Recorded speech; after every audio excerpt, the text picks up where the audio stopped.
Jadi buka ini. Assalamualaikum warahmatullahi wabarakatuh. What's up guys, ketemu lagi dengan saya masih di tempat yang sama, yaitu Abdul Haris Asyukroni, NIM 2018-390-10643. Tolong diingat itu. Di sini kami akan menjelaskan yang dimaksud dengan desain penelitian. Apa sih desain penelitian? Desain penelitian adalah kerangka kerja yang digunakan untuk melakukan riset pemasaran, seperti hanya terjadi di PT-PT terbesar ternama seperti PT Lapindo Berantas, PT Blogsport. Di situ pasti ada desain-desain penelitian. Mungkin nanti saya akan melihatkan kerangka-kerangka, yaitu contoh-contoh kerangka desain penelitian. Desain penelitian ini memberikan produser untuk mendapatkan informasi yang diperlukan untuk menyusun atau menyelesaikan masalah dalam penelitian. Desain penelitian merupakan dasar dalam melakukan penelitian.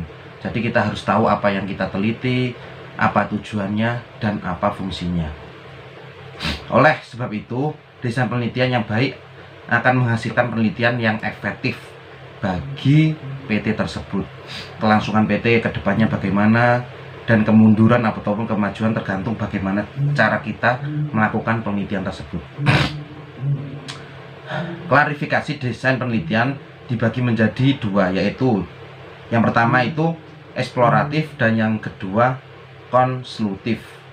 Desain penelitian konsolutif dibagi lagi menjadi dua tipe, yaitu deskriptif dan kasual. Dalam penelitian ini digunakan penelitian eksploratif dan deskriptif menurut yang kita baca dalam referensi buku yang terkemuka. Penelitian eksploratif bertujuan untuk menyelidiki suatu masalah atau situasi di mana barang ataupun tempat yang kita teliti itu harus sesuai dengan tujuan, fungsi, dan hasilnya itu akan memajukan perusahaan tersebut. Bertujuannya untuk apa? Untuk menggambarkan sesuatu. Penelitian deskriptif memiliki pernyataan yang jelas mengenai permasalahan yang dihadapi, hipotensi yang spesifik, dan informasi detail yang dibutuhkan oleh perusahaan tersebut.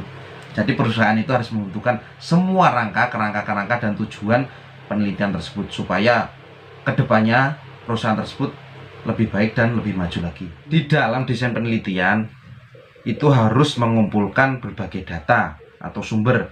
Data yang digunakan itu harus signifikan dalam penelitian tersebut, mencakup data primer dan data sekunder.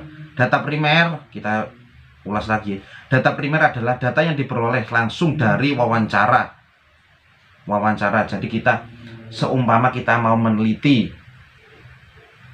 tempat di Kalimantan, kita harus wawancara dengan yang mempunyai tempat tersebut. Seperti kebun sawit, kita harus mencari dan meregulasi beberapa orang yang penting dalam kebun sawit tersebut. Yang kedua yaitu harus membeli atau memiliki penelitian, juga sempat melakukan wawancara singkat dengan semuanya yang tercangkup paut dalam hal tersebut. Selain wawancara, pengumpulan data juga dapat menggunakan kuesioner. Kuesioner merupakan serangkaian daftar pernyataan formal yang digunakan dalam ruang lingkup penelitian. Selain data primer, penelitian ini juga menggunakan data sekunder yang diperoleh dari jurnal-jurnal atau buku-buku referensi, artikel-artikel yang telah dikumpulkan di internet juga ada, perpustakaan ya ada. Populasi penelitian dan metode pengambilan sampel. Dalam penelitian ini, menjadi populasi penelitian adalah seluruh pembeli produk private label dalam PT itu harus jelas dan harus kognitif dengan apa yang kita teliti. Untuk metode pengambilan sampel akan digunakan non-probability sampling atau non-probability sampling dengan teknik pengambilan sampel berdasarkan penilaian personal penelitian.